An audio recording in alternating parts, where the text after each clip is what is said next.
A perfectly inconsequential paper published on September 4th by OpenAI with the title Why Language Models Hallucinate created an uproar in the world of AI journalism.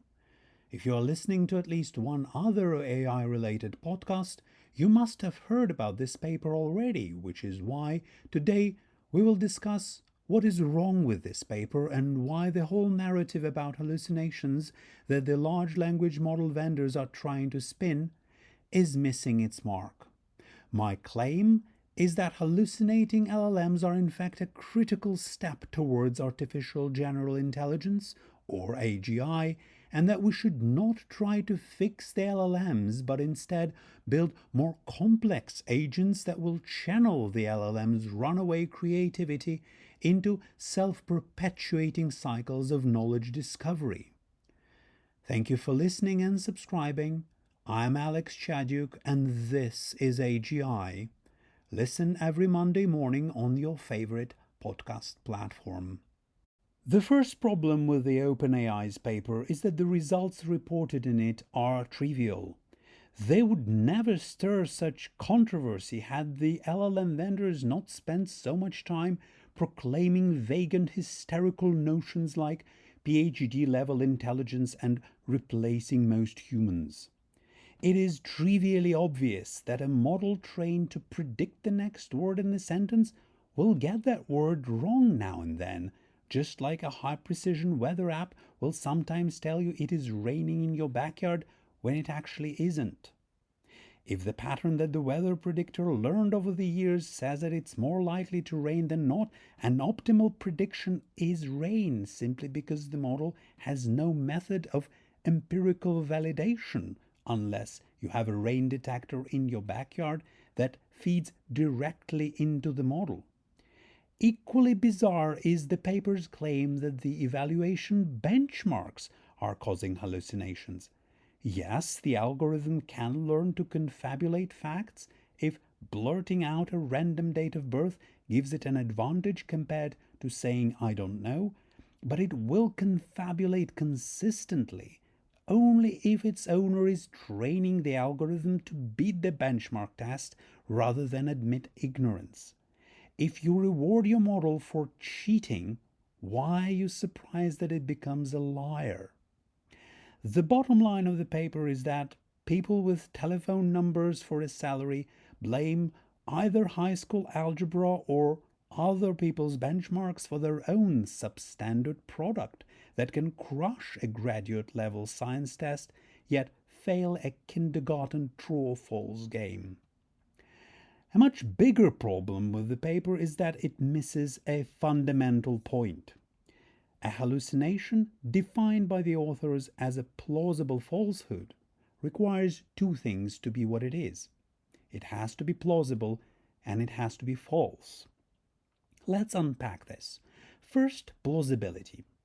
The very fact that LLMs are capable of generating statements that are both meaningful and plausible, statements that express some well-defined opinions produced by a very simple algorithm deployed on relatively simple hardware, albeit replicated at an enormous scale, is an amazing step for this civilization. An equally amazing yet sobering fact is that the LLM transformer algorithm completely ignores virtually everything we'll learn over the last several decades about the construction and grammar and semantics of a natural language. The algorithm does not need to know any of that to produce meaningful, plausible sentences.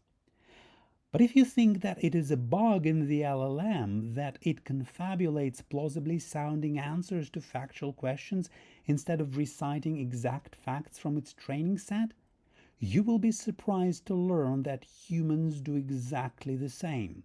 Study after study shows that humans reconstruct their episodic memories every time they are asked to describe something they had witnessed in the past. Photographic memory simply does not exist. People have to confabulate descriptions of their first-hand experience each time they tell about it. Unless obviously they write the description down, memorize it, and then recite that text. in which case, obviously, they are no longer describing their original experience. This is why the witness testimony in court is so brittle and has to be protected at all costs from verbal manipulation by the interrogator, something that is called leading the witness. The opposite is also true. When the witness retells the description of the event in almost the same words each time, this is a sign that the witness is reciting a memorized legend rather than describing a personal first-hand experience. The number of actual details that a person can memorize during the event is small relative to the vast amount of multimodal and perceptual data that the observer's brain receives every second. The number of details that an average person can confidently recall later is even smaller and diminishing as time goes by. So each time the person retells the same story, they have to fill in the blanks by, yes, confabulating what is plausible given the rest of the detail. When the person is asked to reproduce verbally the original experience again, they will memorize the detail they filled in as part of the narrative alongside the original memories, but without being able to differentiate later what had actually happened from what might have plausibly happened.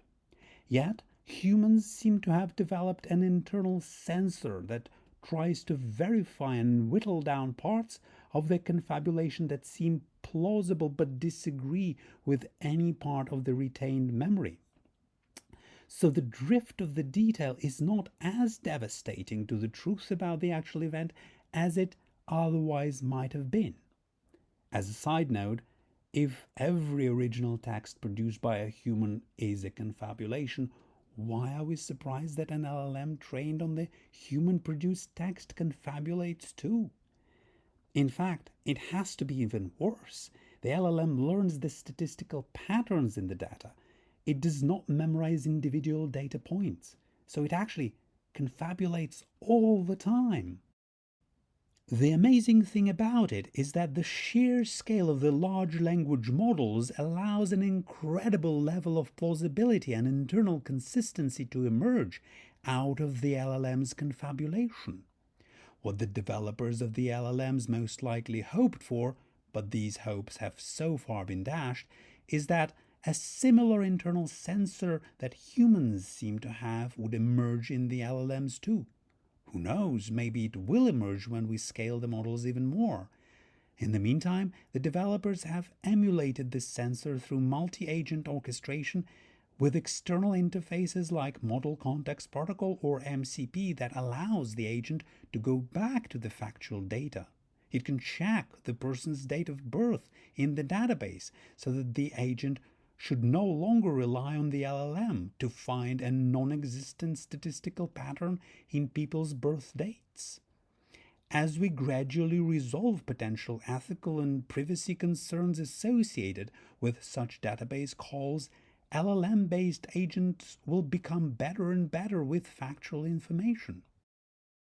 The emergence of such an LLM confabulation sensor, either through dumb scaling or clever engineering, will be an absolutely necessary condition for the emergence of artificial general intelligence, because AGI must first be capable of generating novel, falsifiable theories of reality, and second, it must use rational empirical methods to attempt to falsify the theories it generated.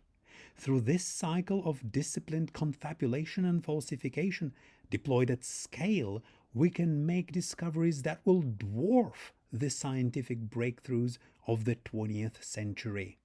Thus, these two things that we can already experience today, a large language model that can confabulate plausible, verifiable statements, and an agent that can fact-check those statements against a trustworthy database, is a cartoon version, but in reality is a blueprint for something that will, at some point in the near future, make us admit that this is AGI.